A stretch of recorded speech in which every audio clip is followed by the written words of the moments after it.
ക്രിസ്തു വിഭാവനം ചെയ്യുന്നതും ക്രിസ്തു നമ്മിൽ നിന്നും ആഗ്രഹിക്കുന്നതുമായ പല കാര്യങ്ങളുമുണ്ട്.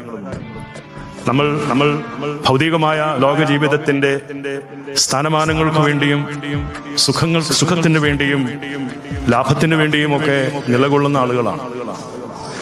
ദൈവരാജ്യത്തിന്റെ സമാനതകളില്ലാത്ത കെട്ടുപണിയിൽ പങ്കുചേരുവാനുള്ളത് നിയോഗമാണ് നമുക്ക് എല്ലാവർക്കും ഉള്ളത് എന്നുള്ളത് നമ്മൾ എത്രമാത്രം ബോധ്യപ്പെട്ടിട്ടുണ്ട് എന്നുള്ള വളരെ പ്രസക്തമായ കാര്യമാണ്.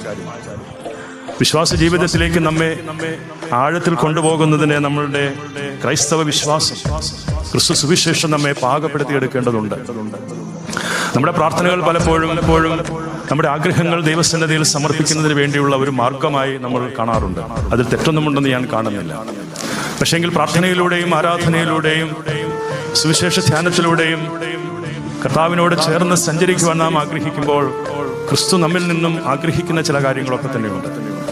അത് ഇഹത്തിലെ ലോകത്തിലെ പ്രതാപങ്ങൾക്കും ഇഹത്തിലെ ലോകത്തിലെ സുഖങ്ങൾക്കും സന്തോഷത്തിനും ഒക്കെ അപ്പുറമായിട്ടുള്ള ക്രിസ്തു അനുഭവം, ദൈവരാജ്യത്തിന്റെ അനുഭവത്തിലേക്ക് കൂടി എത്തിപ്പെടുവാൻ നമുക്ക് സാധിക്കുന്നുണ്ടോ എന്നുകൂടി നമ്മൾ ചിന്തിക്കേണ്ടിയിരിക്കുന്നു. ഇവിടെ അപ്പോസ്തലന്മാരുടെ മാനസിക വികാരവും ഇന്നിന്റെ സാഹചര്യത്തിലെ നമ്മളുടെ ജീവിതത്തിലെ ചിന്തകളുമൊക്കെയായി കുറച്ചൊക്കെ സമരസപ്പെട്ടു പോകുന്നുണ്ട്.